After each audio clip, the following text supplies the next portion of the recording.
سلام اخواتي الكريمات، صافا بخير؟ لاباس عليكم؟ كلشي مزيان؟ نتمنىكم تكونوا باحسن الظروف ان شاء الله وبحول الله.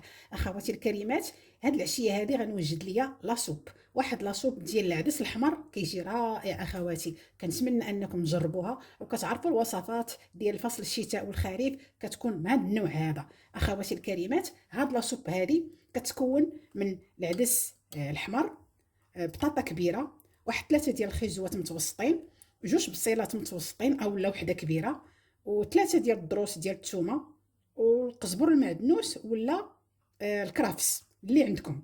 انا عندي القزبر المعدنوس هو اللي غادي ندير. واحد معلقه صغيره ديال النطيشه ديال المعلبه، فقط ملعقه صغيره غير باش تعطينا واحد اللون رائع. اخواتي الكريمات، دابا غادي نشرعوا تحضير الوصفه. نتمنى يكون كل شيء واضح وباين. اول حاجه اخواتي، غادي نحاول انني نوضع واحد معلقه ديال الزبده تكون من نوع مزيان، نوع دائما حيواني. بسم الله على بركه الله. تكون واحد المعلقه بحال هكايا، كل ما معلقه زعما عامره بحال هكايا ديال الزبده.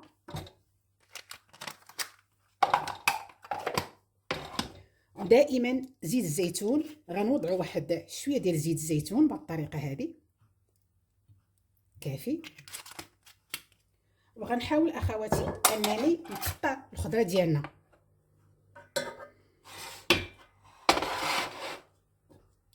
اول حاجه البصله، يعني بطريقه هكايا، يعني ماشي ضروري انكم تشلضوها ولا لان كل شيء من بعد غادي يتطحن. اخواتي ضروري تبقاو ديروا الحساء في وسط وجبه العشاء، لان كتكون خفيفه، ما كتثقلش لكم على المعده، وكتكون رائعه، يعني كتغديكم وتعزز المناعه ديالكم يعني هادو هما الانواع ديال العشاء اللي خاصكم ديروا.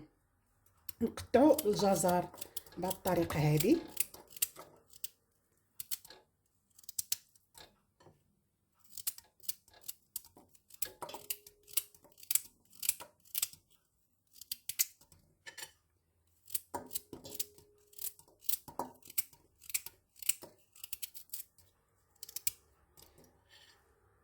ونقطع البطاطس ديالنا بهذه الطريقه هذه، يعني بطريقه عشوائيه بهذه الطريقه هذه، يعني عادي.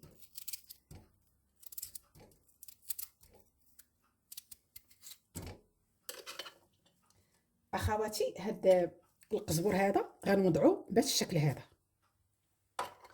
وغنشد الثومه ديالي غادي نحطها غير فقط هاد الثومه الكبيره، ونحاول انني نحيد ليها القلب ديالها.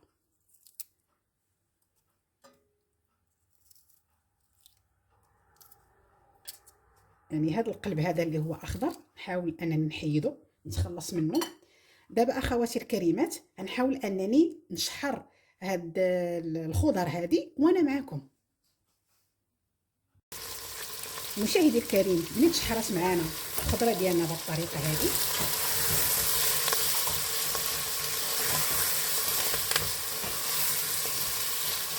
نحاولوا اخواتي نضيفوا التوابل. التوابل كتكون دائما من الملح، حاجه طبيعيه،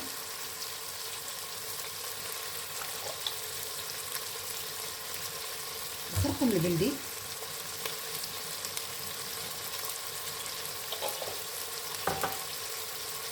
الابزار،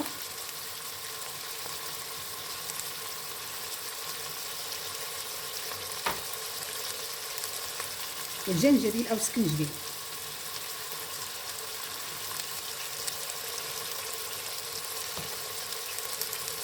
دابا اخواتي غادي نحاولوا نضيفوا العدس ديالنا من بعد ما انكم غسلتوه مزيان.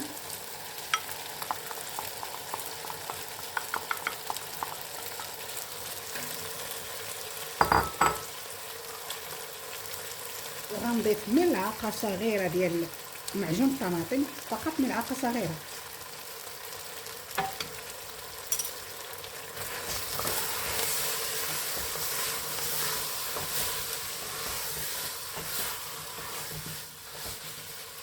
ودابا اخواتي الكريمات، نضيف الماء اللي غادي يطيب فيه الخضره ديالنا.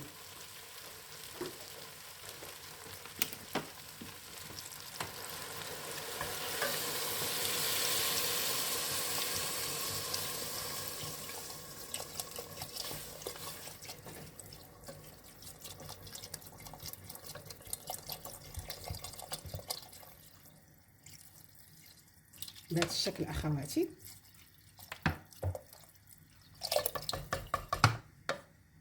ودابا اخواتي الكريمات نحاول نسد على الكوكوط ديالي. ملي توجد معنا لاصوب انا معاكم. ودابا ان شاء الله غادي ننتقلوا لواحد الحاجه كنعملوها بالخبز اللي كنرافقوا بها لاصوب ديالنا.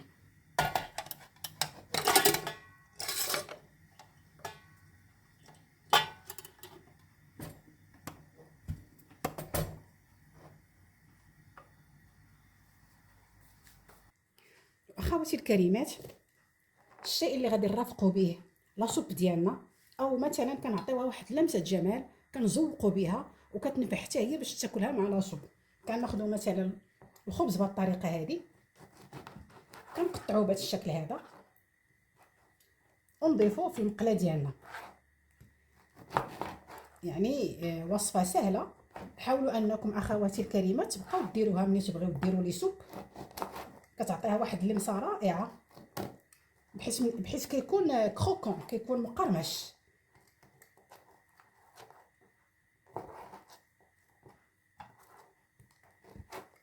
بهذا الشكل اخواتي.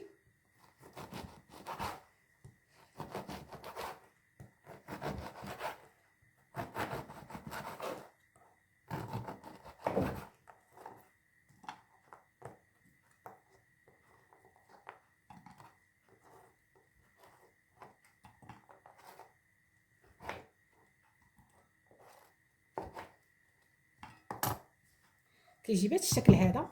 من بعد اخواتي كندير فيه زيت الزيتون بهذا الشكل هذا، زيت الزيتون، وكنوضعوه على النار حتى كيتحمر معنا وتحمص. كيجي المنظر ديالو رائع اخواتي، كيجي كروكو، كيجي مقرمش، كيجي رائع. دابا غادي نضيفو في البوطه من يوجد معنا. انا معكم اخواتي الكريمات.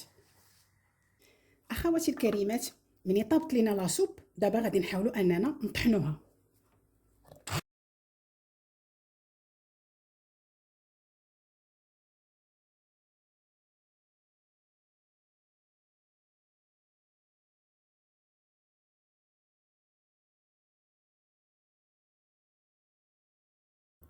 شوفوا لاصوب اخواتي كي جات تروع اخواتي، جات عاقده خاتره، جا المنظر ديالها رائع. وانا متاكده بان حتى المذاق غيكون اروع. نحاول انني بقاو ميم واحد الشطريفات ديال الخيزو ما مطحونينش، ماشي مشكل. المهم النتيجه جات رائعه. خليكم معايا اخواتي نقدمهم في طبق ديال التقديم وانا معكم. غادي تشوفوا معايا النتيجه النهائيه. جات اخواتي روعه، رائعه جدا.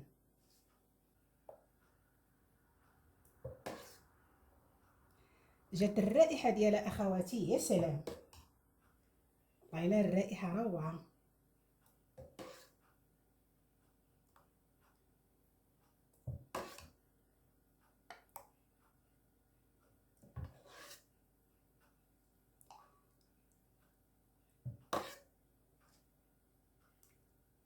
تفكرنا اخواتي رمضان فيما كان نديروا لاصوب ولا كنديروا الحريره، سبحان الله كنتفكروا رمضان. الله يدخلوا علينا بالخير والرزق والتيسير. اللهم بلغنا رمضان لا فاقدين ولا مفقودين ان شاء الله، بحول الله بالخير والتيسير وبالصحه والسلامه. وباش كتمناو، ما كاين ما احسن من الاجواء ديال رمضان.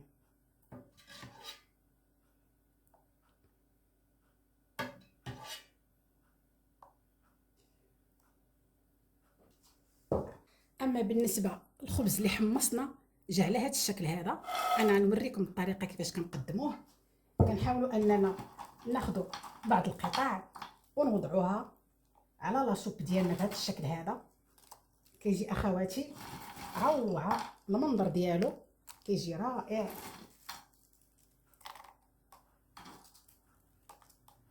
بهذا الشكل هذا اخواتي فعلا كيجي المنظر كيشهي. وكنشدو اخواتي القليل من الزعتر، كنحاولوا اننا نضيفوه في يدينا بحال هكا، ونحكو بهذا الشكل هذا باش يعطي الريحه. ونحاول انني نضيف الفوق بهذا الشكل هذا اخواتي. فعلا طبق صحي اخواتي. كنتمنىكم انكم تبقاو تكثروا من هذه الوصفات هذه. ومن بعد كديروا زيت الزيتون اكسترا فيرج بهذه الطريقه هذه. وهي العشيوه ديالنا صحيه اكيد ومؤكد. ملي غادي تاكلوا زليفه من هذه غادي تحسوا بالراحه وغيديكم النعاس، وغادي تحسوا بان يعني براحه كبيره، لان فيه داك المعدنوس وفيه هذا العدس الاحمر، لانه هو مهم مهم مهم بزاف. اخواتي الكريمات، كنتمنى ان الوصفه ديال اليوم تنال الاعجاب ديالكم وتعجبكم، وتحاولوا انكم تجربوها، وتحاولوا انكم تولفوا ديروا وصفات صحيه بهذا الشكل هذا. ولا كانت كتعجبكم بحال هاد الوصفات هادو، وبغيتوا انني نقدم لكم وصفات اخرى ديال لي سوب، حاولوا انكم تخلوها لي في التعليقات وعلى الراس والعين. اخواتي الكريمات، كنحب نقول لكم بالصحه والراحه ومع السلامه. احبكم في الله.